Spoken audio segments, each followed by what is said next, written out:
Salut les confinés, c'est Merej et je viens répondre aux doléances des personnes dans les commentaires qui m'ont demandé à plusieurs reprises de faire un classement des meilleurs films coréens. On m'a demandé les 50 meilleurs films coréens. Alors j'ai dit pourquoi pas, j'ai réfléchi, il y en a plus que 50, il y en a excessivement. Mais donc voilà, j'ai pris on va dire 50 de mes films favoris. On va voir si ça dépasse un petit peu. Et je vais diviser la vidéo en plusieurs parties parce que c'est pas possible, c'est beaucoup trop long. Et alors aussi, je voulais vous dire que je ne vais pas vraiment rentrer dans les détails. Je vais survoler. Je vais surtout vous donner envie. C'est ça l'idée de base de la vidéo, c'est de vous titiller un petit peu et de vous donner envie. De toute façon, vous commencez à me connaître, donc si vous êtes en phase avec mes goûts, je pense que de toute façon vous allez vous mettre à chercher et à trouver par vous-même. Ceci dit, je vais quand même vous en parler un peu. Je vais vous parler des réalisateurs, je vais vous parler aussi des images. On va voir un petit peu d'images, je vais vous montrer des bandes annonces ou alors des petits extraits, aussi des affiches, etc. Donc pour vous donner un petit aperçu, plutôt qu'une liste comme ça, tac tac tac. Bon voilà, c'est vrai que c'est pas du tout connu, les films coréens pour le grand public. Donc je me suis vraiment pris la tête, creusé la citrouille, comme on dit. Et donc, on va commencer tout de suite. Et alors, pour ce faire, j'ai décidé, plutôt que vous donner les films comme ça un petit peu n'importe comment, on va commencer par les réalisateurs que je préfère. Et donc, le réalisateur que je préfère, mon coréen préféré, si je puis m'exprimer ainsi, il s'agit de Kim Ki-duk. Alors Kim Ki-duk, c'est pas du tout le plus connu, il est très connu quand même en France, d'ailleurs il a fait ses études en France, et donc il a une sensibilité européenne qui est assez agréable. Et je vais vous raconter juste la petite anecdote. J'ai découvert, j'étais chez Album, rue Dante, la célèbre boutique, et puis il y avait Three Iron, donc locataire au pluriel, un film que je ne connaissais pas, j'étais intrigué par la jaquette, je l'ai acheté au hasard. J'ai regardé le film et j'ai pris une telle baffe dans la tronche que le lendemain, je suis allé au Virgin Megastore et j'ai acheté toute la filmo disponible du gars. Même ce qui était en import. J'ai tout commandé après ce qu'ils avaient pas sur Internet. Et à chaque fois que je regardais un nouveau film, je me prenais une claque. C'est incroyable, ce réalisateur est exceptionnel. C'est vraiment un coup de cœur. Il travaille principalement dans le silence. Il y a excessivement de ces films où il y a très très peu de dialogue, genre 4 lignes pendant tout le film, et d'autres films où il n'y a même pas de dialogue du tout, ou alors vraiment 2 phrases, comme dans Locataire justement. Et donc on va commencer tout de suite par ordre chronologique, donc c'est pas tous ces films, c'est mes films préférés du bonhomme, d'accord ? Donc on va commencer avec Bad Guy. Donc Bad Guy, c'est un film complètement incroyable, où le héros principal ne parle pas, il a une cicatrice à la gorge, d'accord, il a les cordes vocales touchées, il ne peut pas parler. Et il est un peu comme ça, par monts et par vaux, il traîne un peu dans la rue. Et un jour, il rencontre un couple dans la rue, qui sont en train un petit peu de s'embrasser, un peu de le narguer, pense-t-il, devant lui. La nana le regarde de travers, ça se passe un petit peu mal, elle l'envoie chier. Alors lui, il est intrigué, il décide de la suivre. Il décide en fait de se venger d'elle. Et je vous raconte pas en détail, mais elle se retrouve à tapiner, elle se retrouve à faire la pute, dans les ruelles de Corée. Et je ne vous raconte pas plus de détails que ça, parce que sinon ça serait vous spoiler trop en profondeur. Juste, c'est un film terrible, un film formidable. Alors un film pas du tout MeToo, pas du tout dans la tendance du moment, c'est très très particulier, ça ne plaira pas à tout le monde. Mais moi j'ai trouvé ça extrêmement poétique, extrêmement violent, formidable, les acteurs sont incroyables, la réalisation est magnifique. C'est tout ce que je peux vous dire, comme ça en survolant sur Bad Guy, mais j'en ferai très probablement une vidéo en profondeur, un de ces 4. Alors ensuite, on va passer à printemps, été, automne, hiver et printemps. C'est le titre du film. Et c'est un film magnifique. Alors là, un film beaucoup plus doux, beaucoup plus calme, un film contemplatif, un film sur un vieux moine, voilà, qui vit dans un temple au milieu d'une grande étendue d'eau qui est elle-même au milieu de la nature. Bon, voilà, il y a un côté jardin d'Éden comme ça, un petit peu. On a l'impression que le temps est suspendu, l'eau est toute plate. D'ailleurs, dans la filmographie de Kim Ki-duk, il y a beaucoup de silence, mais il y a aussi beaucoup d'eau. Hein, très souvent, ces films se passent dans l'eau, comme L'île, voilà. Et là, bah, c'est encore le cas. Hein.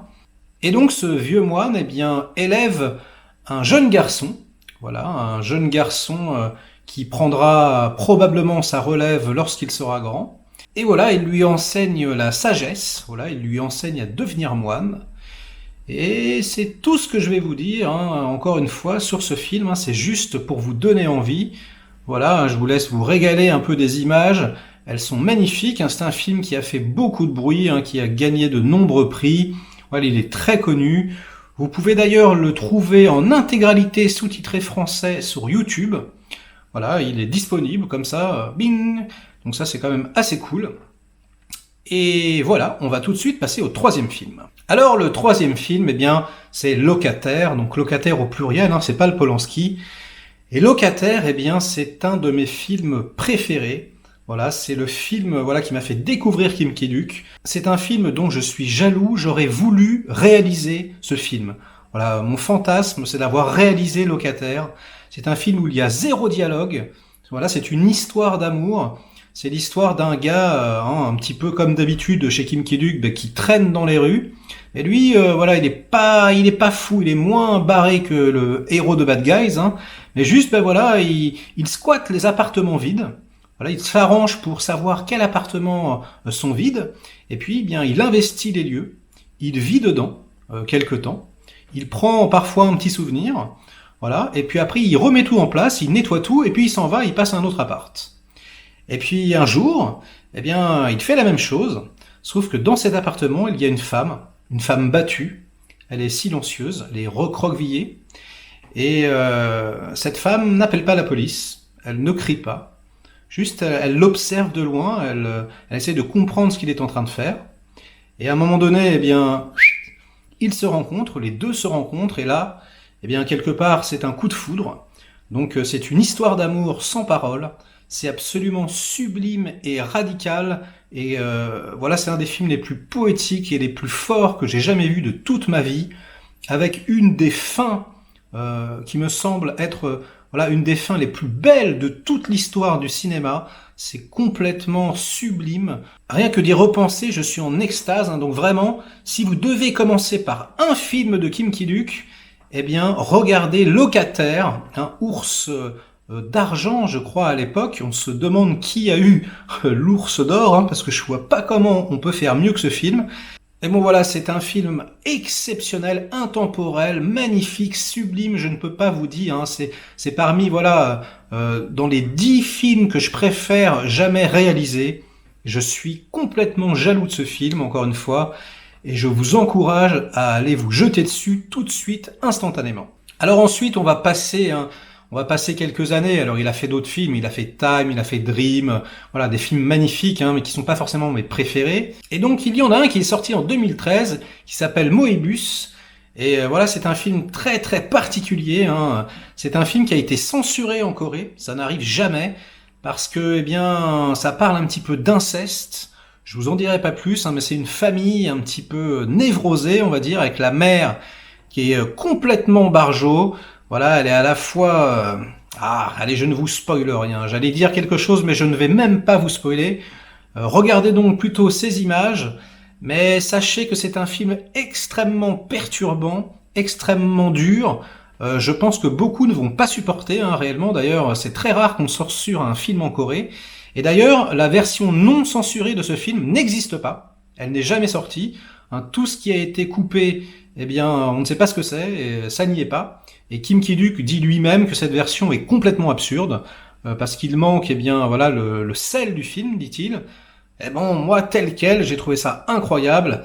Alors voilà, je vous préviens, hein, il peut y avoir des sexes sectionnés, il peut y avoir des, voilà, des choses très très bizarres.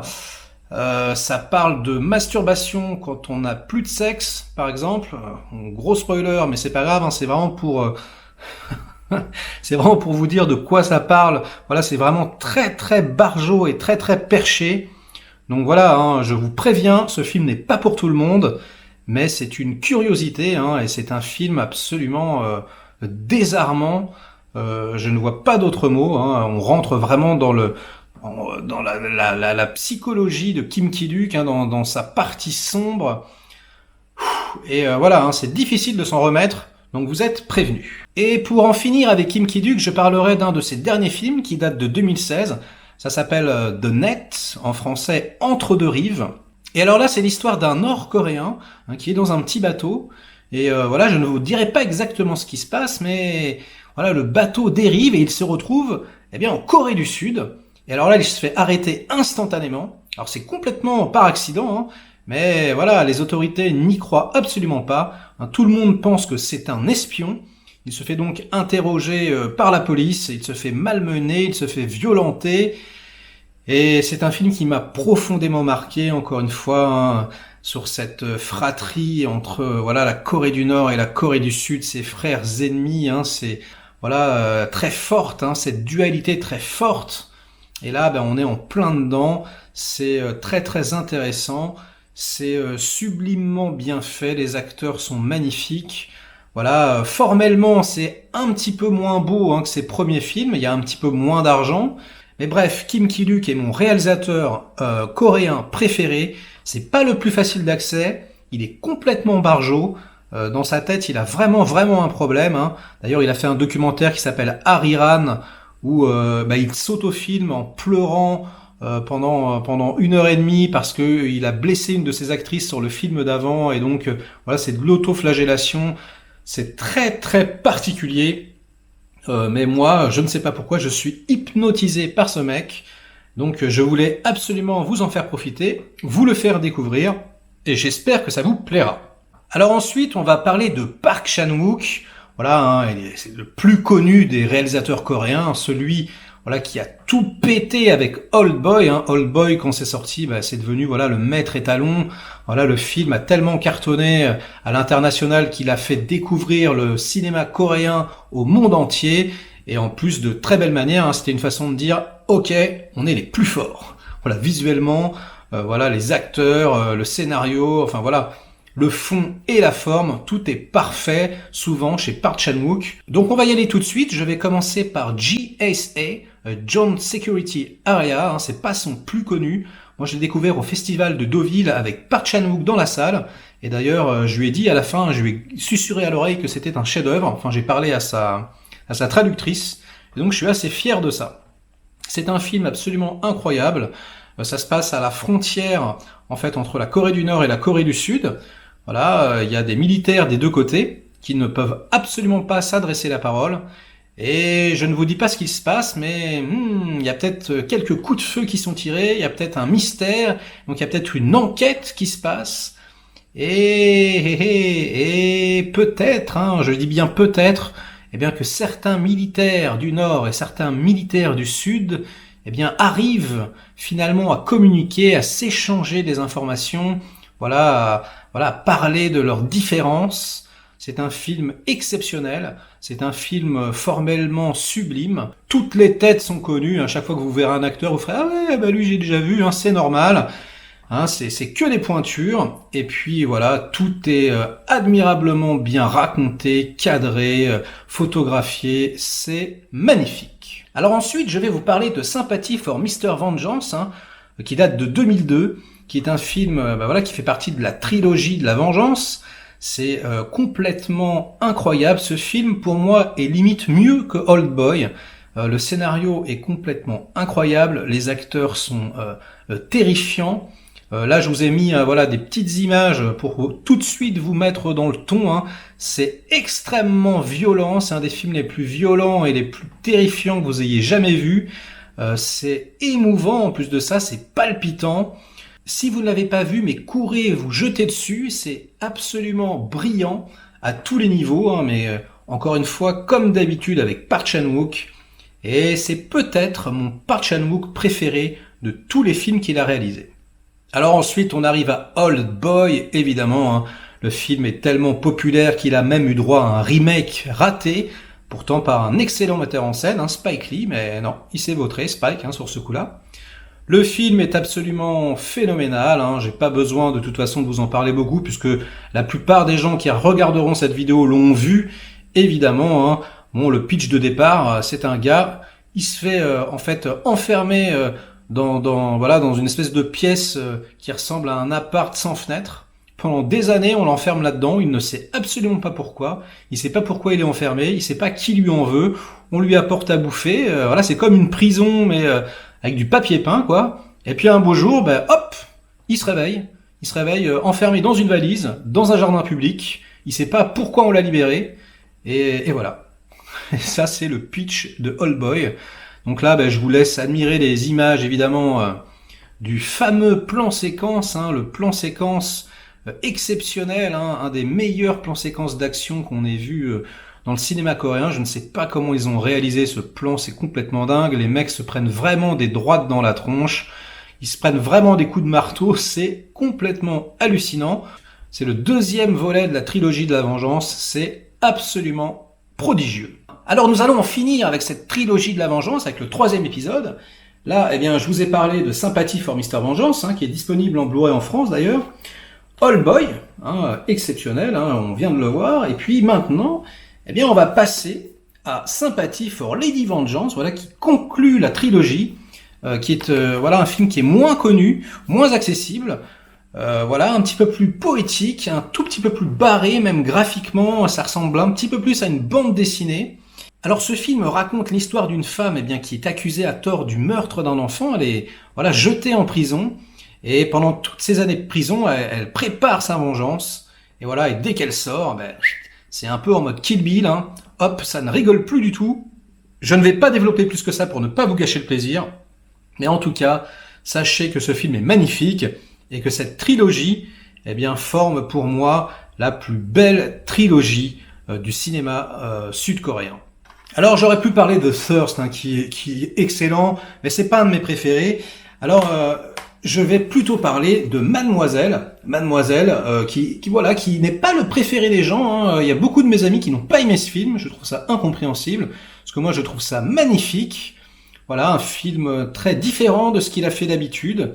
C'est absolument somptueux, la photographie est magnifique, les acteurs sont sublimes, c'est une dinguerie. Comme on dit, hein, je vous encourage absolument à vous jeter sur ce film si vous ne l'avez pas vu. C'est un film extrêmement féministe, mais très très bien fait, un des plus beaux films féministes que j'ai vus personnellement. Et donc c'est un film qui pourrait s'apparenter un peu à un film d'arnaque. Là, c'est pendant les années 30, pendant la colonisation japonaise. Et donc, eh bien, des Coréens sont engagés par des Japonais. Et ces Coréens qui travaillent pour eux désormais vont leur tendre un piège. Mais je ne vous en dis pas plus, hein, encore une fois, pour ne pas vous gâcher le plaisir. Sachez juste que c'est absolument trépidant. En plus, voilà, hein, c'est un tout petit peu sadomaso, hein, il y a des images qui marquent la rétine. Voilà, je ne vous en dis pas plus, mais voilà, c'est un film très sensuel, très sexuel, ce qui n'est pas du tout pour me déplaire personnellement. Alors on va tout de suite passer sans transition à un autre réalisateur, Na Hong-jin, voilà, un de mes réals coréens préférés. Il n'a réalisé que 3 films, mais alors, à chaque fois, c'est exceptionnel. Alors déjà, on va commencer tout de suite par The Chaser. Voilà, The Chaser, eh bien, ça raconte l'histoire d'un ancien flic qui est devenu proxénète et qui sort un petit peu de sa retraite puisqu'il se rend compte que ces prostituées, eh bien, se font dessouder et écharper les unes après les autres. Et après enquête, il va se rendre compte que, eh bien, le point commun, c'est qu'elles ont toutes fréquenté le même client. Voilà, c'est un film absolument incroyable, hein, d'une beauté formelle à toute épreuve, c'est trépidant, les acteurs sont magnifiques, et comme très souvent avec le cinéma coréen, hein, je veux dire, vous savez, hein, c'est comme les jeux vidéo, hein, on se croit bon aux jeux vidéo, et puis à un moment donné on tombe sur un coréen, on sait pas ce qui se passe, on a l'impression que c'est des extraterrestres, et ben voilà, hein, dans le cinéma c'est pareil, les mecs maîtrisent tout. Ils maîtrisent l'image, ils maîtrisent le son, ils maîtrisent le montage, la direction d'acteur à la perfection. C'est limite une leçon à chaque fois, c'est absolument exceptionnel. Il me semble que c'est un film de fin d'études, carrément, hein, que le mec est sorti de l'école. Peut-être que je dis une bêtise, mais il me semble que c'est ça. Hein. Et voilà, il avait réalisé directement comme ça un film de ce calibre. Voilà, hein, c'est trépidant, c'est noir, c'est violent, c'est incroyable. Alors ensuite, on va passer à son deuxième film, The Murderer, qui est un film complètement incroyable, hein, qui est également sorti en France, qui est sorti au cinéma et qui est disponible en Blu-ray. Alors qu'est-ce que ça raconte The Murderer, hein, vaguement? Eh bien, c'est un chauffeur de taxi qui accepte de tuer quelqu'un et parce qu'il a des dettes. Et au moment voilà où il va tuer ce quelqu'un, eh bien, il se fait doubler par une autre organisation et s'ensuit voilà une chasse à l'homme, une course-poursuite. L'action est prodigieuse, le suspense est au top niveau. Tous les acteurs, bah voilà, comme d'habitude, sont formidables. La musique est dingue, le montage est parfait. Bref, c'est une pépite, une bombe atomique. Voilà, j'espère que si vous ne l'avez pas vu, eh bien, ça vous donnera envie de le voir, parce que c'est vraiment, vraiment excellent. Et alors, son troisième film, que je n'ai pas en Blu-ray, tiens, mais ça ne saurait tarder, eh bien, ça s'appelle The Strangers. Et The Strangers, c'est pareil, hein, c'est un film absolument dingue. Il a fait beaucoup de bruit, hein, il est sorti au cinéma également. Hein, je vous laisse regarder les images. Et eh bien voilà, hein, c'est un film qui va lorgner du côté de l'Exorciste. On est vraiment voilà dans un film très différent de ce qu'il a fait avant. Hein, c'est quelque chose, on va dire, de beaucoup plus fantastique. Vraiment, ça ressemble énormément, voilà, à ce genre de film, un petit peu Rosemary Baby de Polanski. Hein. Voilà, c'est une sorte de croisement comme ça. C'est un film qui va vous marquer à vie. Voilà, c'est un film extrêmement noir, extrêmement dur et extrêmement marquant à plein de niveaux. Voilà, hein, ceux qui l'ont vu savent de quoi je parle. Mais en tout cas, je vous préviens, soyez prêts, il faut être accroché. Le film va vous laisser une empreinte indélébile. Non seulement ça fait peur, mais en plus c'est réellement traumatisant. Donc eh bien, si vous aimez les films de genre, hein, les films un petit peu voilà d'horreur, mais un petit peu psychologique, alors là vraiment vous allez vous régaler. C'est un bijou formel évidemment, hein, comme d'habitude avec ce réal. Et voilà, hein, c'est tout pour cette partie 1 des 50 meilleurs films coréens selon Merege. Hein. C'est encore une fois complètement subjectif, hein, évidemment, hein, j'ai envie de dire. J'espère que cette vidéo vous a plu, j'espère que voilà les extraits, les affiches, voilà, vous ont donné envie de découvrir ces trésors. Et bien, je vais faire la partie 2 très rapidement et la partie 3 un peu plus tard. Mais en tout cas, toutes ces vidéos arriveront ici, vous êtes bien sur la bonne adresse. Je vous remercie évidemment du soutien que vous me portez depuis le départ. Alors continuez, hein, pourquoi s'arrêter en si bon chemin? Un petit pouce en l'air ou petit pouce en bas, voilà, inondez-moi de commentaires pour faire marcher le petit robot YouTube. Et si jamais vous n'êtes pas encore abonné, mon Dieu, mais qu'est-ce que c'est que cette histoire? Il faut vous abonner instantanément, oh sinon des petits chatons tomberont des arbres. Ah oui, ça après vous voyez ça avec votre conscience. Allez, ciao les confinés, et à très vite.